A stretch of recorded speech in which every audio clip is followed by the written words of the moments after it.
नमस्कार, मैं हूं संजय शर्मा। आप देख रहे हैं 4 PM न्यूज नेटवर्क। संसद में आजकल जबरदस्त माहौल गर्म होने लगा है।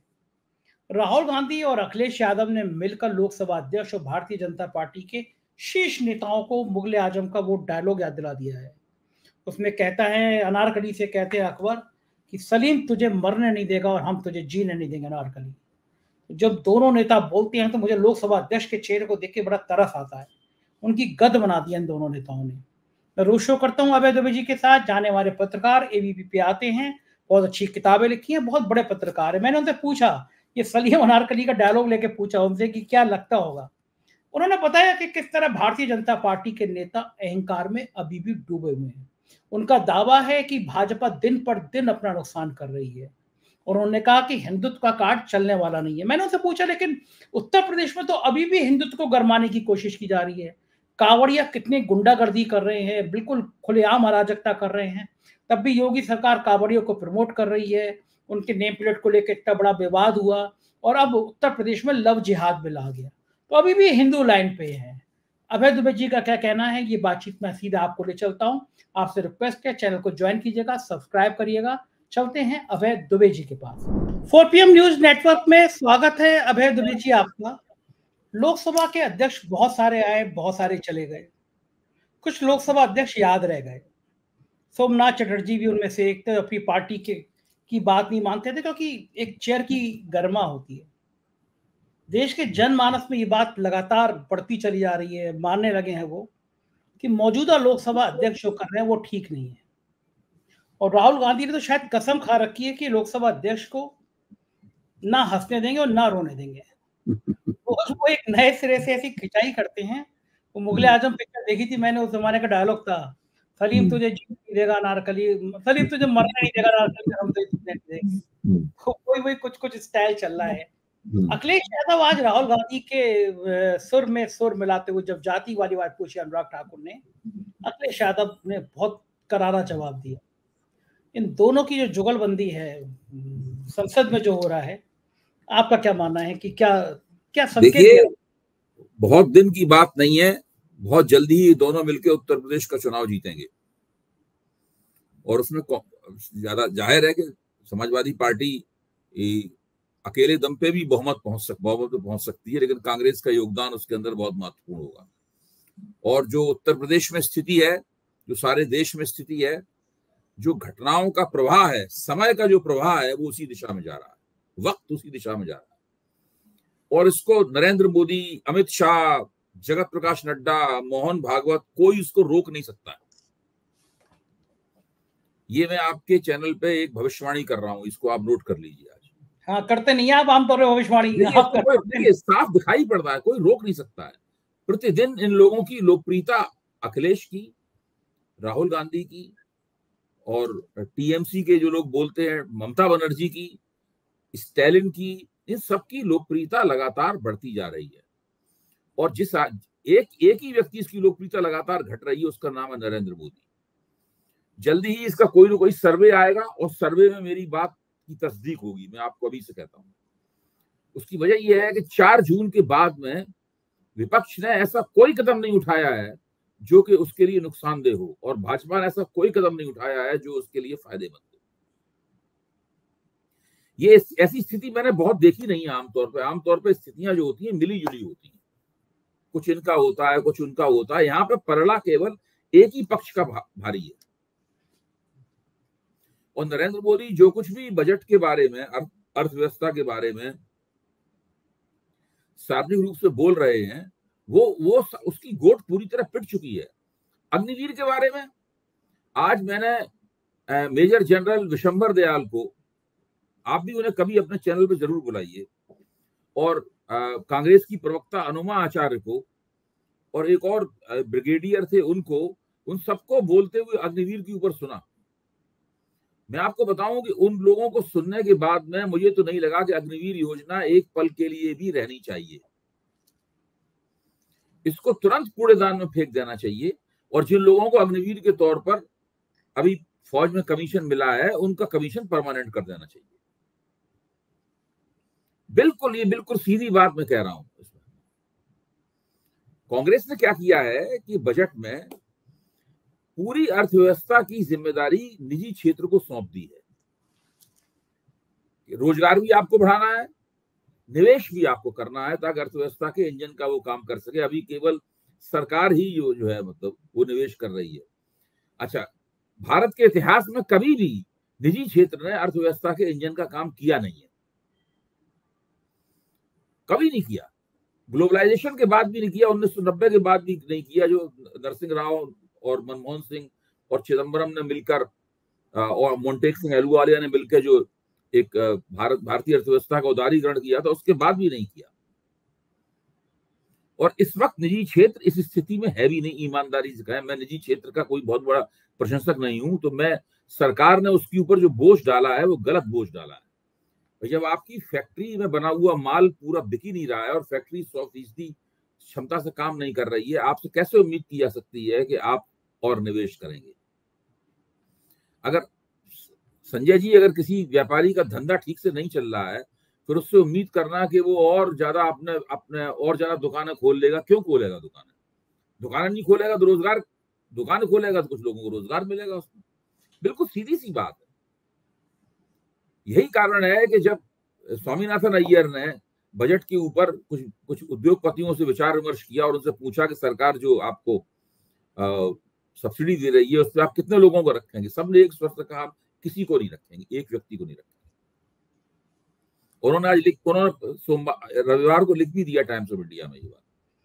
स्वामीनाथन अय्यर, स्वामीनोमिक्स उनका जो कॉलम है उसमें उन्होंने लिख भी दिया है। तो स्थिति बहुत खराब है। इनके पास कोई तरीका नहीं है अर्थव्यवस्था को उबारने का। ये प्रश्न ये नहीं है कि भाई नरेंद्र मोदी की शक्ल लोगों को पहले पसंद आती थी, आज पसंद नहीं आती है, राहुल गांधी की शक्ल पहले कम पसंद आती थी, आज ज्यादा पसंद आती। ये सवाल नहीं है। ये सवाल मुख्य तौर पर आर्थिक प्रश्न है। और आर्थिक प्रश्न पे मान लीजिए कोई वाहवाही कोई लूट जाए, संसद में भाषणबाजी की प्रतियोगिता हो रही है, लोग कहें बाबा राहुल गांधी ने छक्का मार दिया, नरेंद्र मोदी कैच नहीं ले पाए, राहुल गांधी ने देखो नरेंद्र मोदी ने चौका मारा, राहुल गांधी रोक नहीं पाए, चौका हो गया। ये तो सवाल ये नहीं है। सवाल ये है कि जमीन पे क्या हो रहा है, जमीन पे रोजगार लोगों को मिल रहे हैं कि नहीं मिल रहे हैं। इसके आधार पर तय होगा कि वोट अगली बार राहुल गांधी के पक्ष में पड़ेंगे कि नरेंद्र मोदी के पक्ष में पड़ेंगे। 2024 के चुनाव ने यह तय कर दिया है कि हिंदुत्व के सवाल पे वोट नहीं पड़ेंगे। 2024 के चुनाव की सबसे खूबसूरत बात यह है कि उसने अंतिम रूप से यह तय कर दिया है कि अभी हिंदुत्व के नाम पर वोट नहीं पड़ेंगे। वोट रोजगार के सवाल पर पड़ेंगे, वोट महंगाई के सवाल पर पड़ेंगे, वोट लोगों की जिंदगी बेहतर हो रही है कि नहीं हो रही है उसके सवाल पर पड़ेंगे। ये बिल्कुल स्पष्ट हो गया है। और चूंकि लड़ाई इस तरह की हो गई है, इसलिए विपक्ष सत्ता पक्ष से आगे निकल गया है। और ये उस वक्त तक आगे बना रहेगा जब तक सत्ता पक्ष कोई असाधारण कदम ना उठाकर रोजगार ना देने लगे। और विपक्ष, अगर सत्ता पक्ष अभी रोजगार दे देना है, अगर नरेंद्र मोदी अभी 1 साल के अंदर 1 करोड़ लोगों को रोजगार दे दें, वो राहुल गांधी के हाथ से पहलकदमी छीन लेंगे। फिर राहुल गांधी कुछ नहीं कर पाएंगे। मैं आपको बता रहा हूं, ये मेरी शर्त है। अगर नरेंद्र मोदी अगले साल में जब वित्तीय वर्ष समाप्त होता है उस वक्त तक 1 करोड़ लोगों को रोजगार दे दें, समझ लीजिए विपक्ष का खेल खत्म और नरेंद्र मोदी का दूसरा युग शुरू। लेकिन क्या वो दे पाएंगे? नहीं दे पाएंगे।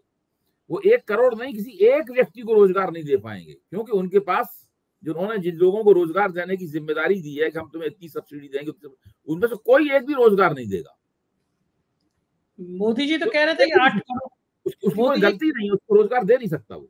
अबे जी, मोदी जी कह रहे थे हमने 8 करोड़ लोगों को नौकरी दे दी, गिनती गिना रहे थे। देखिए, जो मेरा कहना है कि मेरा कहना है कि इस तरह के झूठे आंकड़े देकर आप अपने जो सामने बैठे रहते लोग, जो आपके समर्थक हैं, जो बुलाए गए हैं, वो तालियां बजा देते हैं। इससे नहीं होता है। हो सकता है नरेंद्र मोदी को वहां तालियां मिल जाएं। नरेंद्र मोदी का मुंह पे कोई खंडन करने वाला नहीं है, कोई आपने 8 करोड़ लोगों को रोजगार नहीं दिया, आप उल्लू क्यों बना रहे हैं, कौन कहेगा उनसे? कोई नहीं कहेगा। किसी को फुर्सत नहीं है, किसी को समय नहीं है ये कहने का। कौन चक्कर में पड़े नरेंद्र मोदी के मुंह पे ये कहे और झंझट बोल ले?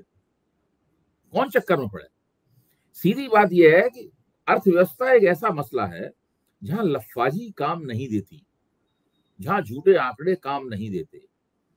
अगर लोगों को जमीन पर आर्थिक प्रगति हो रही है, उनकी जेब में पैसे जा रहे हैं और वो बाजार में निकल रहे हैं खरीदारी करने के लिए, इसलिए फैक्ट्री ज्यादा माल का उत्पादन कर रही है, बाजार में मांग बढ़ रही है। ये सीधा आंकड़ा है, बिल्कुल सीधी सी बात है। अगर हमारी आपकी जेब में पैसे होंगे, यानी हम लोगों ने जो खाना पीना है घर का, बच्चे की फीस वगैरह है, कपड़े लगते हैं, इनके अलावा अगर हमारे पास 10-20 हजार रुपए बचे हुए हैं तो हम बाजार में जाएंगे, कुछ खाएंगे, खरीदेंगे, कुछ पिएंगे, कुछ घूमने जाएंगे, कुछ टैक्सी करेंगे, हवाई जहाज में चलेंगे, ट्रेन में चलेंगे, कुछ खर्चा करेंगे। तो खर्चा करेंगे, या मान लीजिए एक मकान खरीद लेंगे तो उसको कुछ बनवाएंगे, उससे लोगों को रोजगार मिलेगा, तो इससे अर्थव्यवस्था गति पकड़ेगी। अगर हमारी जेब में पैसे जितने हमें चाहिए उससे भी कम है पैसे, तो हम कुछ भी बाहर खर्च नहीं करेंगे। जब हमारा रियल वेजेस, हमारी जो वास्तविक मेहनताना जब तक हमें पर्याप्त रूप से नहीं मिलेगा और थोड़ा ज्यादा नहीं मिलेगा हमारी जरूरतों से, तब तक उपभोक्ता के रूप में हम बाजार में जाएंगे कैसे? हम नागरिक से उपभोक्ता तभी बनेंगे जब हमारी जेब में पैसा होगा, वरना तो हम जीवन की बुनियादी जो चीजें हैं उन्हीं के लिए संघर्ष करते रहेंगे, लगातार 2 जून की रोटी के लिए संघर्ष करते रहेंगे। नरेंद्र मोदी की असली समस्या ये है, इसीलिए मैं कहता हूं पिछले 10 साल में जिस तरह उन्होंने एक जलील तरीन किस्म की सरकार चलाई है, उनकी जो पराजय हुई है और भविष्य में जो पराजय होने वाली है, वो सब इस 10 साल की सरकार के चेहरे पर उसकी इबारत दिखी हुई है। और राहुल गांधी को उसका लाभ मिल रहा है, इसीलिए आज राहुल गांधी की हर बात लोगों को पसंद आ रही है। वो जब बीजेपी तो इशारा करके कहते हैं सब लोग कौरव हैं, ये इन्होंने घेर के अभिमन्यु को मारा था, जब वो ये कहते हैं तो पब्लिक कहती है हाँ बिल्कुल ठीक कह रहा है बंदा, ये सब कौरव ही हैं, इन्होंने घेर के अभिमन्यु को मारा था। हाँ, वो अभिमन्यु कौन है उसकी परिभाषा भी कर दी गई है।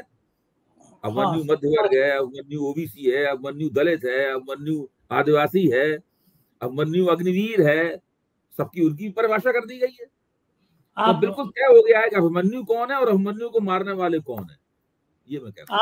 आप कह रहे हैं अग्निवीर को बंद कर देना चाहिए। प्रधानमंत्री पहली बार अग्निवीर की इतनी ज्यादा तारीफ करते हुए नजर आए। एक कार्यक्रम में उन्होंने कहा कि लोग गुमराह कर रहा है विपक्ष अग्निवीर के नाम पर, अग्निवीर सेना को इतनी बड़ी ताकत दे देगा, अग्निवीर ये कर देगा, अग्निवीर वो कर देगा, अग्निपथ इतना बढ़िया है। प्रधानमंत्री ने कसीदे पढ़ दिए अग्निपथ के।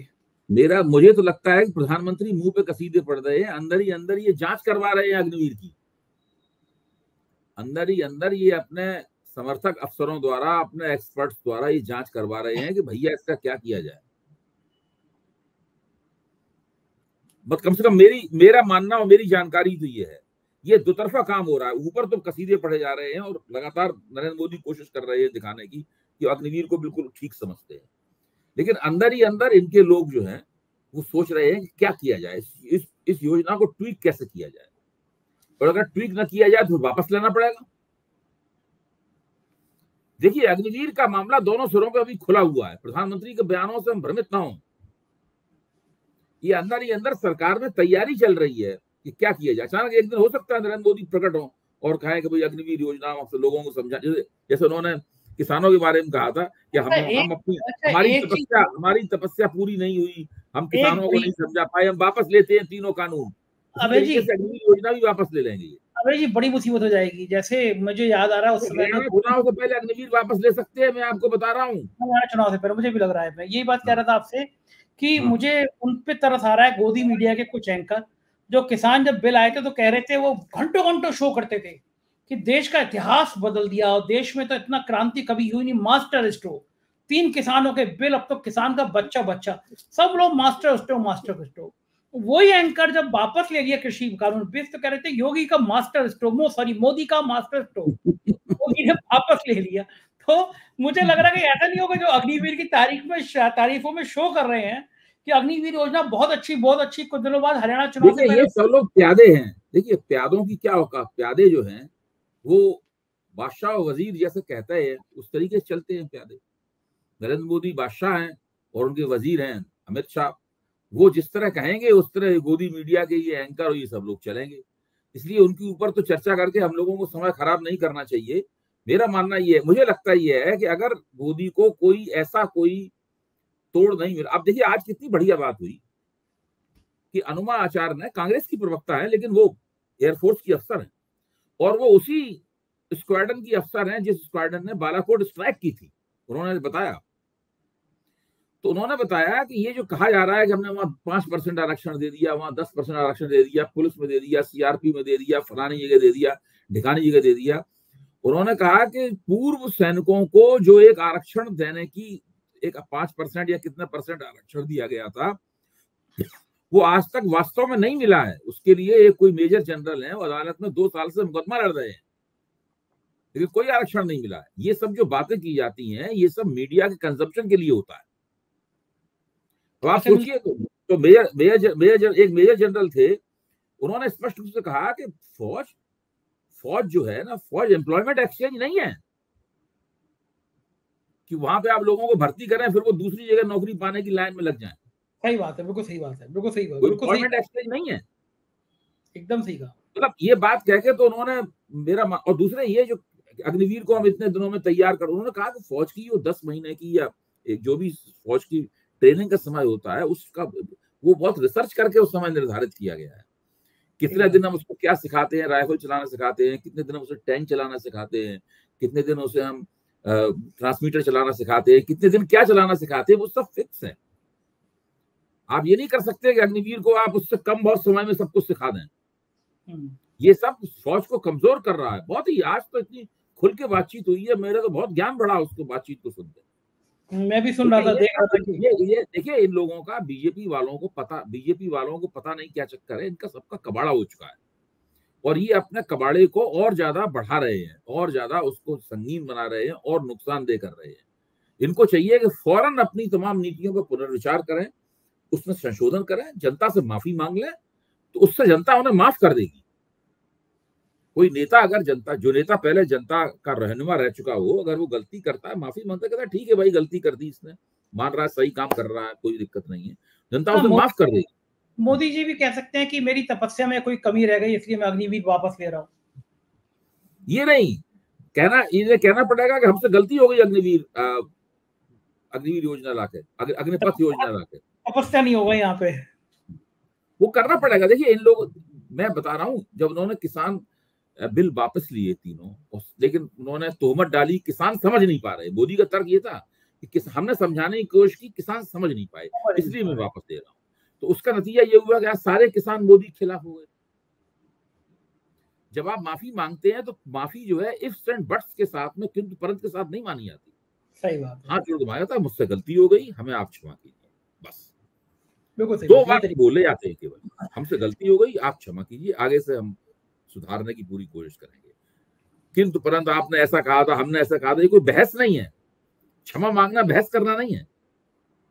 सही बात है, कोई मैदान नहीं है ऐसा जिसमें मांगी जाए। आप कह रहे हैं कि हिंदू के नाम पर वोट नहीं मांगे जा सकते, लेकिन उत्तर प्रदेश में यही कवायद जारी है।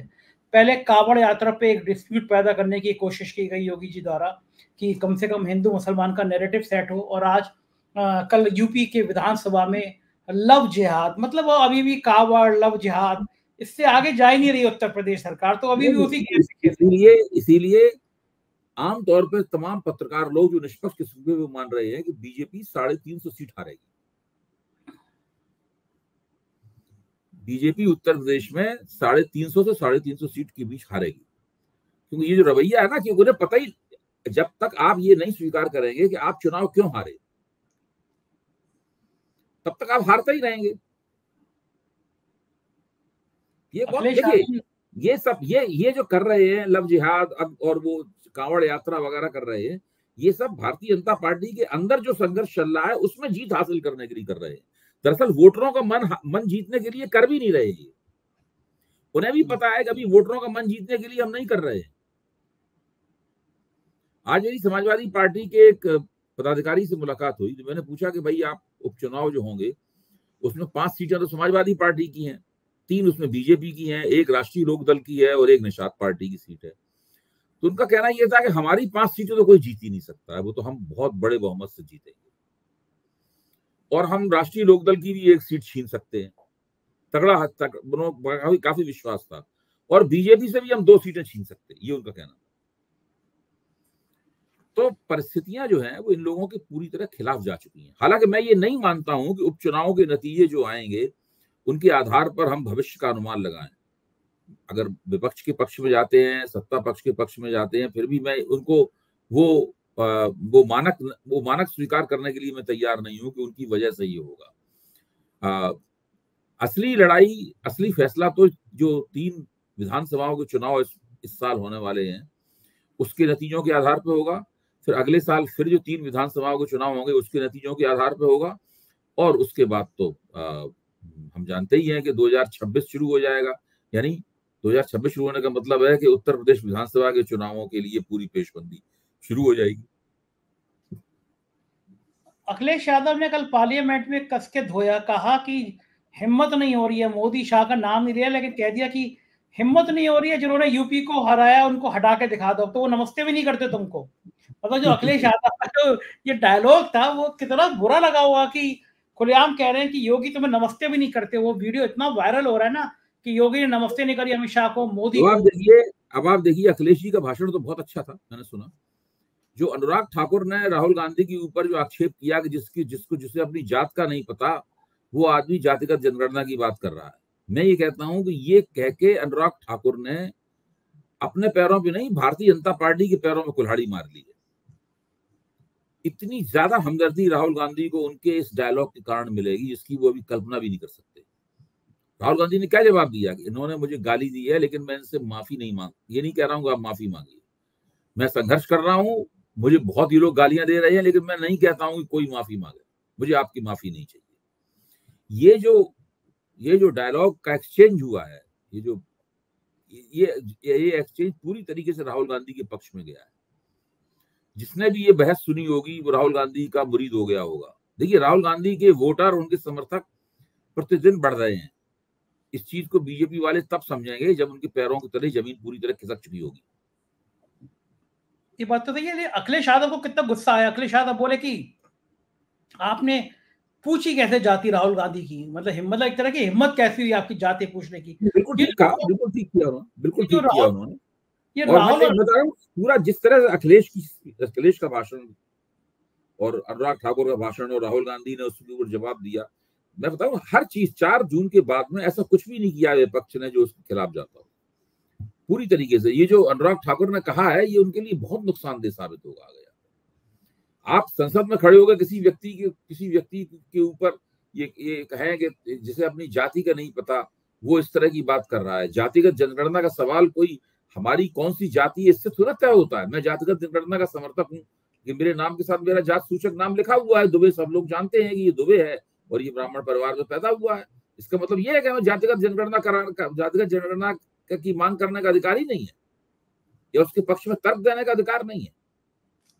ये सब लोग जो कर रहे हैं ये लोग, देखिए भारतीय जनता पार्टी को एक गलतफहमी है। वो गलतफहमी ये मानते हैं कि सदन में जो भाषणबाजी की प्रतियोगिता होती है उसको अगर हम जीत जाएं किसी तरीके से तो हमको फायदा हो जाएगा।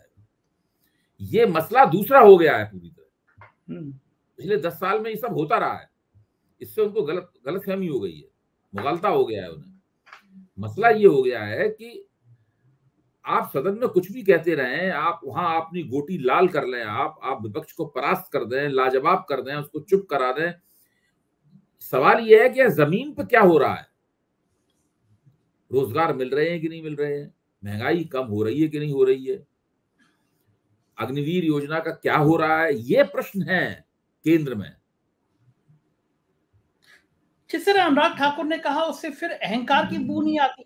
और मुझे लगता है कि एक बहुत बड़ा मुद्दा यही था कि भाजपा के नेताओं के अंदर अहंकार बहुत आ गया, घमंड बहुत आ गया। देखिए जब इनका बहुमत गया था उससे अगर इनके अंदर विनम्रता आ जाती और ये झुक के स्वीकार कर लेते कि हमसे गलतियां हुई हैं, हम उन गलतियों को सुधारेंगे और जनता ने हमें दंड दिया है, और जरूरी नहीं इन शब्दों का इस्तेमाल किया था जो मैं कह रहा हूं और दूसरे शब्द हो सकते थे, तो भारतीय जनता पार्टी के लिए रिकवरी की गुंजाइशें खुलती। उन्होंने कहा नहीं हम तो जीत गए हैं, कांग्रेस हार गई है, कांग्रेस को तो 99 सीटें मिली हैं, हमको तो 240 सीटें मिली हैं और हम जो जैसे पहले सरकार चला रहे थे उसी तरह चलाते रहेंगे, सब ठीक है। तो ये सब जो डींगे मार रहे हैं, डींगे मारने का उनको बहुत नुकसान होगा। अच्छा, ये राहुल गांधी ने कहा कि जब मैं बोलता हूँ प्राइम मिनिस्टर नहीं रुकेंगे, ये ऐसा देखने में भी आया। मोदी जी सदन में इतना रहते क्यों नहीं है, क्यों छोड़ देते हैं सदन वो? भाई मोदी जी 10 साल में जो होता था केवल अपने भाषण देने के लिए सदन में आते थे, बड़ी शान के साथ वो धीरे धीरे सीढ़ियां उतरते हुए सदन में घुसते थे, फिर वो बड़ा इतरा के अपनी सीट पे बैठे रहते थे, फिर वो जो नोट करके लाते थे लगातार अपना भाषण देते थे और बीजेपी के लोग मेजें बजा बजा के उसका स्वागत करते थे, फिर मीडिया में उसकी वाहवाही होती थी। आप केवल इसी से अंदाजा लगाइए, जब मोदी जी बनारस अपना पर्चा भरने के लिए गए तो उन्होंने 6 घंटे लंबा एक रोड शो किया। सारे टीवी चैनलों ने पूरे 6 घंटे तक उसका लाइव टेलीकास्ट किया। मैं तो पूछता हूं अक्सर टीवी चैनलों में, क्यों भाई जो लाइव टेलीकास्ट किया था वो याद नहीं आ रहा है? और बहुत सारे रिपोर्टरों ने बिल्कुल इस तरह से उसकी रिपोर्टिंग की जैसे कि वो कोई ईश्वर धरती पर उतर आया हो और उसकी आराधना कर रहे हैं। आज लोगों को याद नहीं है। वो 6 घंटे का रोड शो जो है ना, वो लोगों को बार बार याद दिलाना चाहिए। आप ना वो बिल्कुल जले पे नमक छिड़क देते हैं पत्रकारों के, उनको दर्द दे देते हैं कि वो कहाँ चला गया बनारस। आज कहाँ वो अखिलेश यादव ने कहा कि वोट का भी तो दर्द याद होना चाहिए। 5 लाख वोटों से जीते थे, 10 लाख से जीतने उम्मीद थी, 1.5 लाख वोटों से जीते केवल, और कहा कि जिसने हराया उससे इस्तीफा मांगने की हिम्मत नहीं हो रही। बहुत दर्द होता है। ये सारे भाषण मोदी को, शाह को बहुत दर्द देते होंगे ना? नहीं, दिक्कत की बात क्या है कि इन लोगों का जो अहंकार था, जिस तरीके से ये शेखीखोरी करते थे, वो सब अभी भी जारी है, इसीलिए इनको नुकसान होगा। हर पार्टी जब चुनाव में धक्का लगता है तो वो उससे उबर सकती है, बशर्ते वो असलियत को पहचान ले, बदलते हुए वक्त को पहचान ले। उबरना चाहे तो वो ये तैयार नहीं है उसके लिए। बिल्कुल ठीक बात है। और मजा आता रहेगा, हम लोग बातचीत करते रहेंगे। बहुत बहुत शुक्रिया अभय जी, आपने इतना समय दिया, धन्यवाद, आभार। तो ये थे अभय दुबे जी, और आपने सुना कितनी विस्तार के साथ ये बातचीत। मुझको यकीन है आपको चर्चा पसंद आई होगी। अपनी राय से अवगत कराइएगा। शुक्रिया, थैंक यू।